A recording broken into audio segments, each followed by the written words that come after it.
All right, it's been a while since I've done a video. I've been doing a lot of work, just haven't been recording any of it.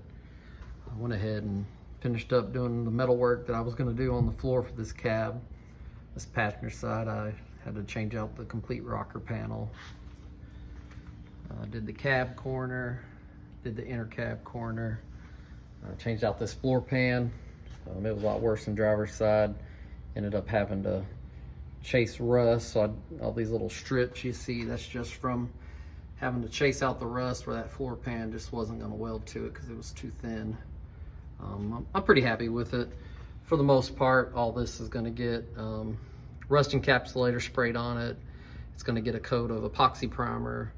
Then I'm going to go ahead and do some seam sealer, and then probably go ahead and spray bed liner on this. I also did the kick panel. That's pretty tough. So when you're dealing with this area, you've actually got like 3 sheets of metal. You've got the metal that's attached to this floor pan, the kick panel, and then all that sandwiches with the rocker panel. So you end up having to kind of get 3 pieces of metal together and get your rose welds, and it's not hard. It was very time consuming, but not hard. A lot of this has still got to get cleaned up, ready for paint. I haven't sanded anything, still got braces in.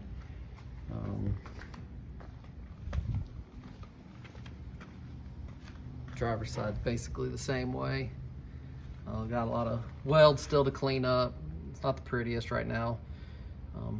Primer, some more grinding, some body filler, lots of sanding, make it look good. I'm not worried about a lot of this. A lot of this is going to get covered up anyways.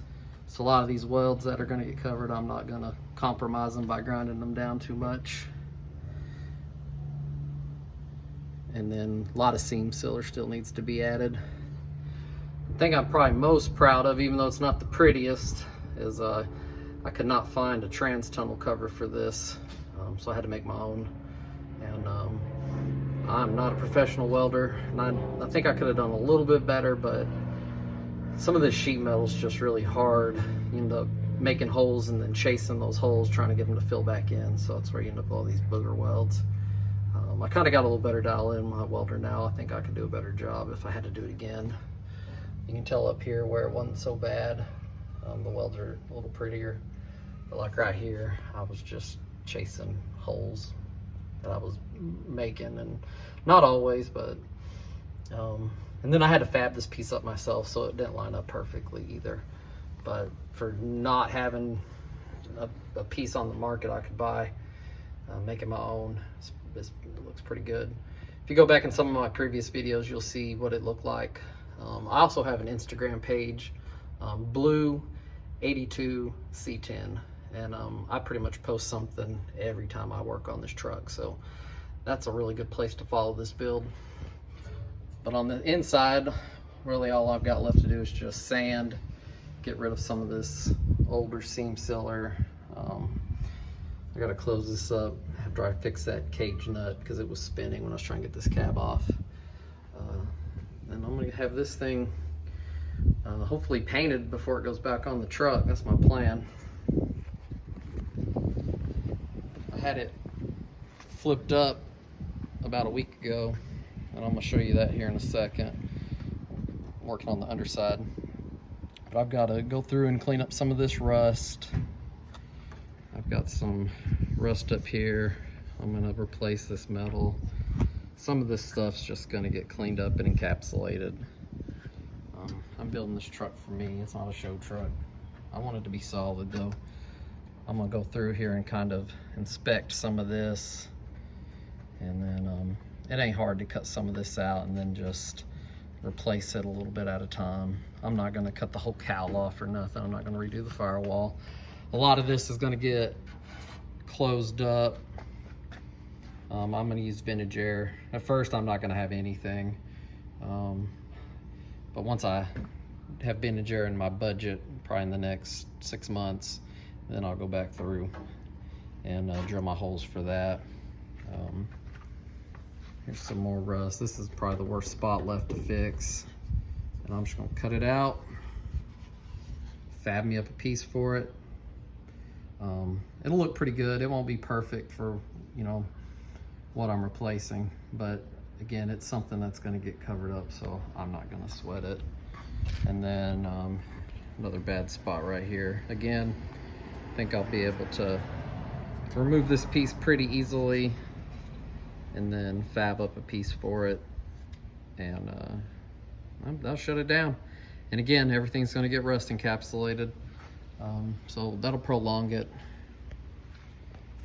Back glass was like the last thing I took out of here, and it's not too bad. It's got some spots, needs to be cleaned up. One spot that I'm gonna chase rust on just a little bit and get a fresh piece of metal in there. Nothing that'll take too long. And then I gotta just start kind of sanding away on everything. I'll start out with like some 180, maybe 120, work my way up to like some 320, and then shoot it with epoxy primer after I rust encapsulate what I'm going to rust encapsulate, and then start doing the body filler I need to do. I know I'm going to have to do some body filler on these spots here, do a skim coat on the firewall. I have to do some skim coats on these cab corners I replaced, and then probably do some skim coats on the roof. The roof has a lot of surface rust. Nothing too major. Get all this cleaned up. I've got a CPP brake master cylinder that's going to go in here, so I'm going to leave that the way it is. I've got a Flaming River steering column that I'm going to put in there. Then underneath, I have already flipped up. I've done some seam sealing. It's got primer. It's got some bed liner shot on it. It's a dark blue. Anything that I could normally do, like say black, I pretty much have just done blue. Now the truck is not going to be this dark of blue. It's going to be quite a few shades lighter, in fact. And I know that may seem a little crazy, but I just don't want a lot of black on this truck. I've got a couple things that are going to stay black that I just didn't have time to get to powder coating. And they came to me already powder coated black. But for the most part, anything I can do in a shade of blue, I'm going to. I know I probably could have got this tinted a little closer to the color that I'm going to do the truck, but that was going to be kind of light, and I really didn't want a light color under here. I wanted something just a little bit darker. Not that I plan on letting this thing ever get really dirty, but you know, things happen. Hoses break, squirt oil everywhere. Stuff that I can just get under there, clean up white, and then it not be as noticeable is kind of what I was going for. But I'm really happy with the way this came out. It's got a nice glossy texture to it, and I kind of wanted that. I didn't want that rubberized like bed liner look. This stuff is called custom coating. I got it from a company called TCP Online. The color is Space Marine Blue. Again, really happy with it. Seam sealer was brushed on.